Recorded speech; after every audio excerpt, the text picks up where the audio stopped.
everyone, welcome to Learn from Home program by Supplementary Volunteer Teacher Organization.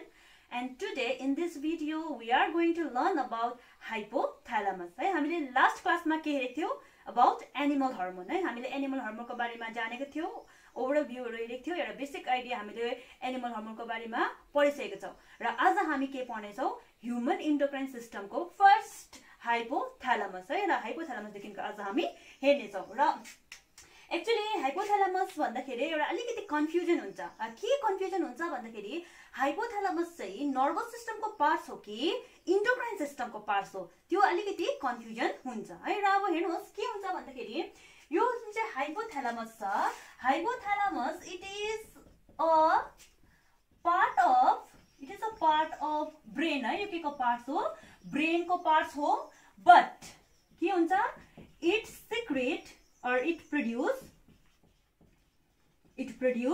hormone है र यसले के produce गर्छ तर हार्मोन प्रोड्युस गर्छ फेरि भन्दैछु हाइपोथालामस ब्रेनको पार्ट हो बट इट प्रोड्युस हार्मोन है that's why it is called link between endocrine system and nervous system है र त्यो कारणले गर्दाखेरि हामीले यसलाई endocrine system को पार्ट्स पनि भन्दिनौ अथवा nervous system को पार्ट्स पनि भन्दिनौ भनेपछि यसलाई के भन्छ हामी it is the link between endocrine system and nervous system endocrine system र nervous system लाई जोड्ने चाहिँ को छ hypothalamus ओके नाउ यसको लोकेसन हेरौँ है यो कहाँ प्रेजेन्ट हुन्छ त it is present just superior right? It is present superior to brain stem है यो कहाँ हुन्छ ब्रेन स्टेम को अलिकति माथि प्रेजेन्ट हुन्छ र हेर्नुहोस् के हुन्छ भन्दाखेरि सपोज एउटा म यहाँ ब्रेन को एउटा रफ डायग्राम बनाउँछु है एउटा रफ डायग्राम बनाए यो र यसलाई के हो यो it is a brain stem है यो एउटा ब्रेन स्टेम भन्छ यसलाई र ब्रेन स्टेम को अलिकति माथि भनेपछि यहाँतिर चाहिँ के हुन्छ हाइपोथालामस प्रेजेन्ट हुन्छ दिस इज कॉल्ड हाइपोथालामस है र यसको लोकेसन भयो it is just present just superior to brain stem okay now let's come to the cells है केले बनेको हुन्छ यो भन्दाखेरि जुन चाहिँ हाइपोथालामस छ hypothalamus it is made up of special type of cells that is called neurosecretory cells के सेल्सले बनेको हुन्छ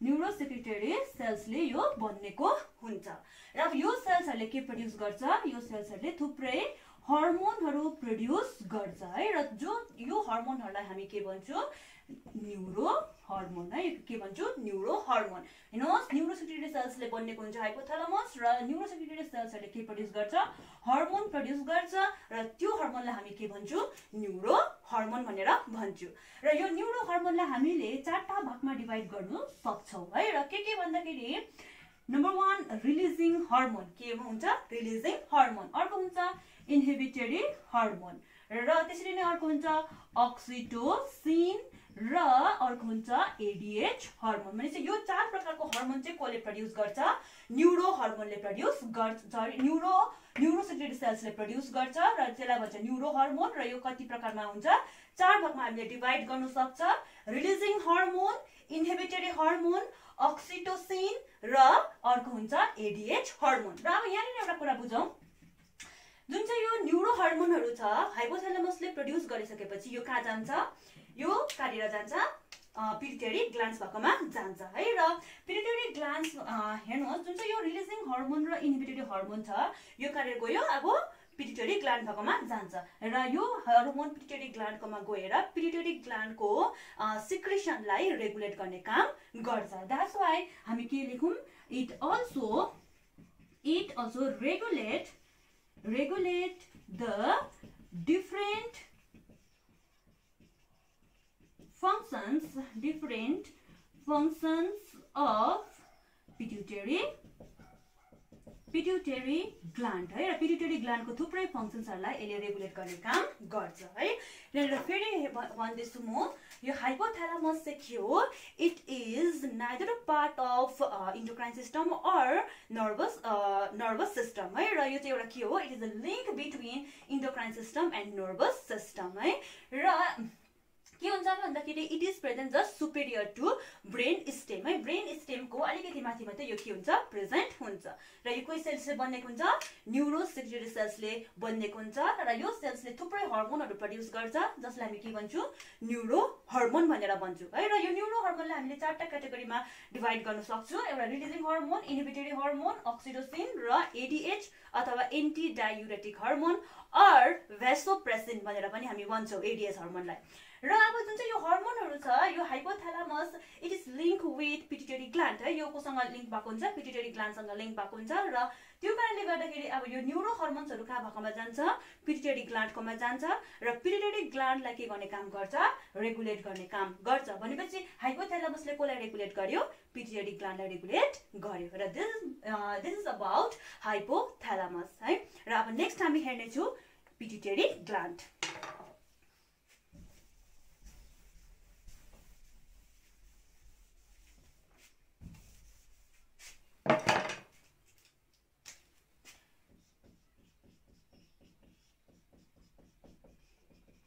पिट्युटरी ग्ल्यान्ड है। र पिट्युटरी ग्ल्यान्ड चाहिँ जुन चाहिँ छ यो पिट्युटरी ग्ल्यान्ड चाहिँ कस्तो हुन्छ एउटा मटरको दाना है। मटरको दाना जत्रै हुन्छ यो एउटा सानो हुन्छ तर यसको फङ्सन्स चाहिँ थुप्रो हुन्छ है। र हेर्नुहोस् के हुन्छ भन्दाखेरि चाहिँ जुन चाहिँ यो पिट्युटरी ग्ल्यान्ड छ पिट्युटरी ग्ल्यान्डको लोकेसन है यो कहाँ प्रेजेन्ट हुन्छ it is present under the brain है। यो कहाँ प्रेजेन्ट हुन्छ it is present under the brain है।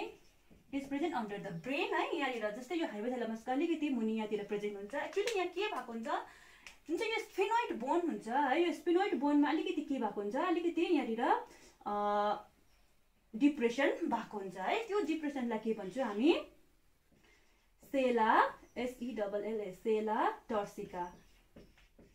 सेला टर्सिका र यो सेला टर्सिका भित्र चाहिँ को प्रेजेन्ट हुन्छ पिट्युटरी ग्ल्यान्ड। यहाँनिर चाहिँ पिट्युटरी ग्ल्यान्ड प्रेजेन्ट हुन्छ पिट्युटरी ग्ल्यान्ड प्रेजेन्ट हुन्छ भनेपछि it is present under the brain है। यो अन्डर द ब्रेन प्रेजेन्ट हुन्छ र यो ब्रेनको अन्डरमा प्रेजेन्ट भएको कारणले गर्दाखेरि चाहिँ यसलाई के पनि भन्छौँ हामी हाइपोफाइसिस। यसलाई के भन्छौँ हाइपोफाइसिस भनेर पनि भन्छौँ। हाइपो भनेको अन्डर फाइसिस ब्रेन है भनेपछि यो अन्डर द ब्रेन प्रेजेन्ट भएको कारणले गर्दाखेरि यसलाई हामीले अर्को नाम के पनि दिन सक्छौँ हाइपोफाइसिस भनेर पनि भन्नु सक्छु। र जुन चाहिँ यो पिट्युटरी ग्ल्यान्ड छ पिट्युटरी ग्ल्यान्डको दुईटा लोब हुन्छ है। पिट्युटरी ग्ल्यान्डको कतिवटा लोब हुँदो रहेछ दुईटा लोब हुन्छ जसलाई हामी के भन्छौँ एन्टेरियर र पोस्टेरियर है। एन्टेरियर लोब र पोस्टेरियर लोब भन्छौँ है। र जुन चाहिँ यो एन्टेरियर लोब छ एन्टेरियर लोबलाई अर्को हामी के पनि भन्छौँ एडिनो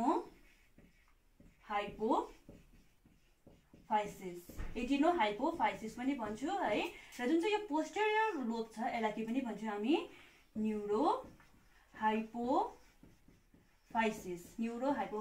भनेर भन्छौँ। अब यहाँनिर हेर्नुहोस् जुन चाहिँ यो एडिनो छ एडिनो भनेको के हो ग्ल्यान्ड है। त्यसरी नै न्यूरो भनेको के हो नर्भ। फेरि भन्दैछु एडिनो भनेको ग्ल्यान्ड हो न्यूरो भनेको नर्भ हो। र हेर्नुहोस् र यसलाई किन एडिनो हाइपोफाइसिस भन्यो भन्दाखेरि बिकज यो जुन चाहिँ एन्टेरियर लोब छ पिट्युटरी ग्ल्यान्डको त्यो चाहिँ केले बनेको हुन्छ ट्रु ग्ल्यान्डुलर सेल्स है। यो ग्ल्यान्डुलर टिस्युले बनेको हुन्छ यो कुन चाहिँ एन्टेरियर लोब है। तर जुन चाहिँ यो पोस्टेरियर लोब छ पोस्टेरियर लोब चाहिँ केले बनेको हुन्छ नर्भ टिस्यु है। यसले केले बनेको हुन्छ नर्भ टिस्युले बनेको कारणले गर्दाखेरि चाहिँ यसलाई के भन्छ न्यूरो हाइपोफाइसिस। यो ट्रु ग्ल्यान्डुलर टिस्युले बनेको कारणले गर्दा चाहिँ यसलाई के भन्छु एडिनो हाइपोफाइसिस भनेर भन्छु है। र अब हेर्नुहोस् यो ग्ल्यान्डुलर टिस्युले बनेको कारणले गर्दाखेरि चाहिँ यो एन्टेरियर लोबले चाहिँ थुप्रै हर्मोनहरू प्रड्युस गर्छ। तर जुन चाहिँ यो पोस्टेरियर लोब छ त्यो लोब चाहिँ केले बनेको हो नर्भ टिस्युले बनेको छ। र नर्भ टिस्युले बनेको कारणले गर्दाखेरि चाहिँ यसले कुनै हर्मोन प्रड्युस गर्दैन तर यसले हर्मोनलाई के गर्ने काम चाहिँ गर्छ स्टोर गरेर राख्ने काम चाहिँ गर्छ। र अब कुन चाहिँ हर्मोन चाहिँ स्टोर गर्छ त यसले भन्दाखेरि चाहिँ जुन चाहिँ अघि हाइपोथ्यालामस है हाइपोथ्यालामसले अक्सिटोसिन र एडीएच हर्मोन प्रड्युस गरेको थियो त्यो हर्मोन चाहिँ कहाँ आएर स्टोर भएर बस्छ यो पोस्टेरियर लोबमा आएर चाहिँ स्टोर भएर बस्छ। र जब बडीलाई यो दुईटा हर्मोनको जरुरत पर्छ तब चाहिँ पोस्टेरियर लोबले के गरिदिन्छ सिक्रिट गरिदिन्छ अक्सिटोसिन र एडीएच हर्मोन है। नाउ जुन चाहिँ एन्टेरियर लोब छ है यो एन्टेरियर लोबले चाहिँ थुप्रै हर्मोनहरू प्रड्युस गर्छ र त्यो हर्मोनहरूलाई है चाहिँ हामी के भन्छौँ एन्टेरियर लोबबाट निक्लेको जुन चाहिँ हर्मोन छ त्यो हर्मोनहरूलाई चाहिँ हामी ट्रोपिक हर्मोन भनेर भन्छौँ। यो हर्मोनलाई के भन्छौँ ट्रोपिक हर्मोन र यस प्रकारको छन् tropic hormone. Number 1 adrenocorticotropic hormone adrenocorticotropic hormone अथवा यसलाई ACTH भनेर पनि भन्छौँ र अर्को हुन्छ थाइरोइड स्टिम्युलेटिङ हर्मोन अथवा TSH भनेर पनि भन्छु र त्यसरी नै अर्को हुन्छ ग्रोथ हर्मोन है यसलाई ग्रोथ हर्मोन अथवा GH यसलाई अर्को के पनि भन्छ सोमाटोट्रोपिक हर्मोन STH पनि भन्छु। त्यसरी नै अर्को हुन्छ गोनाडोट्रोपिक हर्मोन है गोनाडोट्रोपिक हर्मोन भन्छु। यो गोनाडोट्रोपिक हर्मोन जुन चाहिँ छ यसमा पनि 4 प्रकारको हामी हर्मोन देख्छौँ।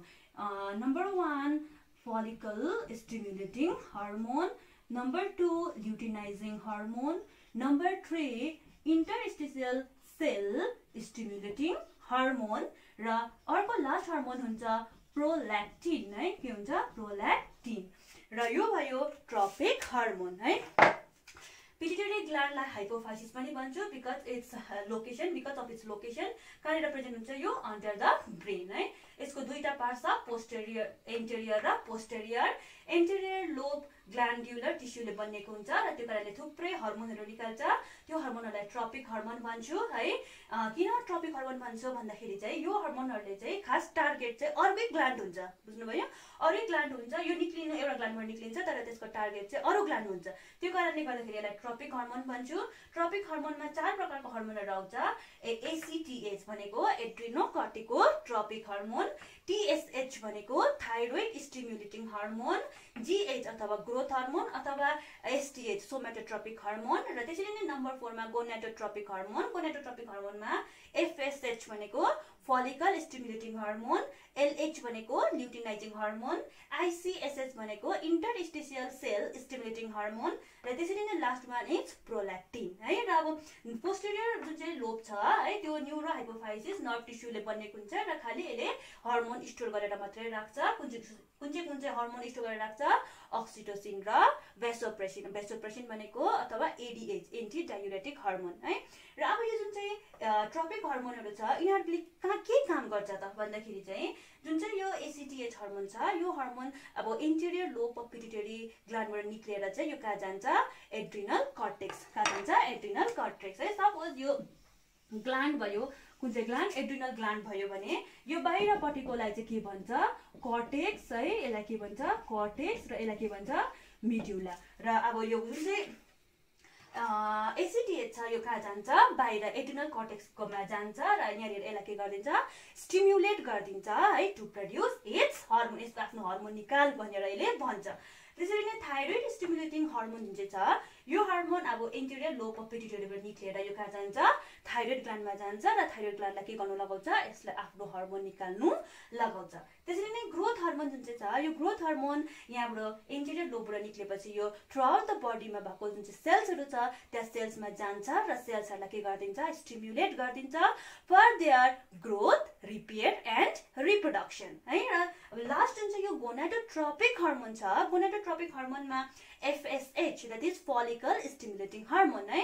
र फोलिकल स्टिमुलेटिङ हर्मोनले के कहाँ जान्छ गोनाड्समा जान्छ कि त मेल गोनाड्स अर फिमेल गोनाड्समा जान्छ र त्यहाँ गएर चाहिँ के गरिदिन्छ त्यसलाई स्टिमुलेट गरिदिन्छ टु प्रड्युस अब टेस्टिस हो भने त्यसलाई के गर्नु लगाउँछ स्पर्म प्रोडक्सन गर्नु लगाउँछ, ओभरी हो भने ओभा अथवा एग प्रड्युस गर्नु लगाउँछ। त्यसरी नै ल्युटिनाइजिङ हर्मोनले के गर्छ यसले पनि गोनाड्समा गएर स्टिमुलेट गरिदिन्छ र त्यहाँनिर गएर के गरिदिन्छ यसले सेक्स हर्मोन प्रड्युस गर्नु लगाउँछ। अब टेस्टिस हो भने के गर्नु लगाउँछ टेस्टोस्टेरोन, ओभरी हो भने प्रोजेस्टेरोन हर्मोन प्रड्युस गर्नु लगाउँछ। र त्यसरी नै जुन चाहिँ ICSH है अथवा इन्टरस्टिशियल सेल स्टिमुलेटिङ हर्मोन छ हौ त्यो हर्मोन गएर चाहिँ कहाँनिर जान्छ अब टेस्टिस अथवा ओभरीमा जान्छ र तिनीहरूको जुन चाहिँ त्यहाँनिर रिसेप्टर हुन्छ, रिसेप्टरसँग बाइन्ड गर्छ र बाइन्ड गरेपछि गोनाडल फङ्सन है, तिनीहरूको गोनाडल फङ्सन्सलाई चाहिँ रेगुलेट गर्ने काम गर्छ। र लास्ट वान इज प्रोल्याक्टिन। र प्रोल्याक्टिन चाहिँ अब कहाँ जान्छ, यो ब्रेस्टको है, ब्रेस्टको कहाँ जान्छ, यो मेमोरी ग्ल्यान्ड है, मेमोरी ग्ल्यान्डमा जान्छ र त्यसलाई के गर्छ, स्टिमुलेट गरिदिन्छ टु प्रड्युस मिल्क है, मिल्क प्रड्युस गर्नु लगाउँछ। कसले? प्रोल्याक्टिनले है। र ट्रपिक हर्मोन बुझ्नुभयो होला। यहाँनिर म एउटा डायग्राम बनाएर पनि तपाईँहरूलाई देखाउने छु। सपोज यो के भयो, हाइपोथालामस भयो है, र हाइपोथालामसको अलिकति मुनिको प्रेजेन्ट हुन्छ पिट्युटरी ग्ल्यान्ड है। र यहाँनिर के हुन्छ भन्दाखेरि चाहिँ जुन चाहिँ यसको हाइपोथालामसको सिक्रिसन छ है, सिक्रिसन छ, यो सपोज एउटा के भयो, रिलिजिङ हर्मोन अथवा यसले के निकाल्छ, अर्को इन्हिबिटरी हर्मोन निकाल्छ है। र यो जुन चाहिँ रिलिजिङ हर्मोन र इन्हिबिटरी हर्मोन चाहिँ कहाँनिर जान्छ, एन्टेरियर लोब भागमा जान्छ है। र अर्को जुन चाहिँ हर्मोन छ द्याट इज कुन चाहिँ, अक्सिटोसिन र एडिएच हर्मोन चाहिँ कहाँ जान्छ, पोस्टेरियर लोबमा गएर यहाँनिर स्टोर भएर बस्छ। र अब सपोज यहाँनिर एन्टेरियर लोबमा कुन चाहिँ आयो, रिलिजिङ हर्मोन। अब रिलिजिङ हर्मोन पनि थुप्रै हुन्छ, थाइरोइड रिलिजिङ हर्मोन अथवा एड्रिनोकर्टिको रिलिजिङ हर्मोन थुप्रै हुन्छ। र सपोज यहाँनिर कुन चाहिँ आयो, थाइरोइड रिलिजिङ हर्मोन आयो भनेपछि अब यसले के गर्छ, पिट्युटरी लोबले कुन चाहिँ हर्मोन सिक्रेट गर्छ, थाइरोइड स्टिमुलेटिङ हर्मोन प्रड्युस गर्छ। र अब यो थाइरोइड स्टिमुलेटिङ हर्मोन चाहिँ कहाँ जान्छ, थाइरोइड ग्ल्यान्ड भागमा जान्छ र थाइरोइड ग्ल्यान्डलाई स्टिमुलेट गर्छ टु प्रड्युस इट्स हर्मोन है, यसले आफ्नो हर्मोन निकाल्नु लगाउँछ। अरू सपोज अब यो थाइरोइडको जग्गामा सरी जुन चाहिँ स्टिमुलेटिङ हर्मोनको जग्गामा रिलिजिङ हर्मोनको जग्गामा यहाँनिर को आयो, इन्हिबिटरी हर्मोन। यहाँबाट इन्हिबिटरी हर्मोन आयो भने चाहिँ थाइरोइड इन्हिबिटरी हर्मोन आयो भने चाहिँ, थाइरोइड इन्हिबिटरी हर्मोन आयो भने चाहिँ के हुन्छ, यसले जुन चाहिँ यो एन्टेरियर लोब छ यसले के गर्दैन, यो स्टिमुलेटिङ हर्मोन प्रड्युस गर्दैन। र स्टिमुलेटिङ हर्मोनै प्रड्युस भएन भने है, प्रड्युस भएन भने चाहिँ यो के गर्नु सक्दैन, जुन चाहिँ यो ग्ल्यान्ड्सहरू छ ग्ल्यान्ड्सलाई स्टिमुलेट गर्नु सक्दैन र यो थुप्रै ग्ल्यान्ड्सहरूले चाहिँ हर्मोन, आफ्नो हर्मोन प्रड्युस गर्नु सक्दैन। र अब हेर्नुहोस् जुन चाहिँ हाइपोथालामस छ, हाइपोथालामसले कोलाई रेगुलेट गर्ने काम गर्यो, पिट्युटरी, फेरि पिट्युटरीले चाहिँ कोलाई कन्ट्रोल गर्ने काम गर्यो, अरू अन्य थुप्रै ग्ल्यान्ड्सहरूलाई रेगुलेट गर्ने काम गर्यो। र एक्चुअली जुन चाहिँ यो हाइपोथालामस छ, hypothalamus it is not pure endocrine gland है, प्योर इन्डोक्राइन ग्ल्यान्ड होइन। र जुन चाहिँ यो इन्डोक्राइन ग्ल्यान्ड छ, यो चाहिँ प्योर इन्डोक्राइन ग्ल्यान्ड चाहिँ को हो, पिट्युटरी ग्ल्यान्ड चाहिँ एउटा प्योर इन्डोक्राइन ग्ल्यान्ड हो र जसले चाहिँ थुप्रै ग्ल्यान्ड्सहरूलाई रेगुलेट गर्ने काम गरिरहेको छ। र त्यसै कारणले गर्दाखेरि हामी पिट्युटरी ग्ल्यान्ड्सलाई चाहिँ के भन्छौँ, मास्टर ग्ल्यान्ड भनेर पनि भन्छौँ है। र पिट्युटरी ग्ल्यान्डको रहेछ एउटा मास्टर ग्ल्यान्ड जसले चाहिँ अन्य थुप्रै ग्ल्यान्ड्सहरूलाई रेगुलेट गर्ने काम गरिरहेको छ है। र आशा गर्छु तपाईँहरूलाई यहाँसम्म बुझ्नुभयो होला है। र तपाईँहरूको केही क्वेरिज अथवा क्वेसन छ भने please visit us through our website or in our Facebook page. Thank you.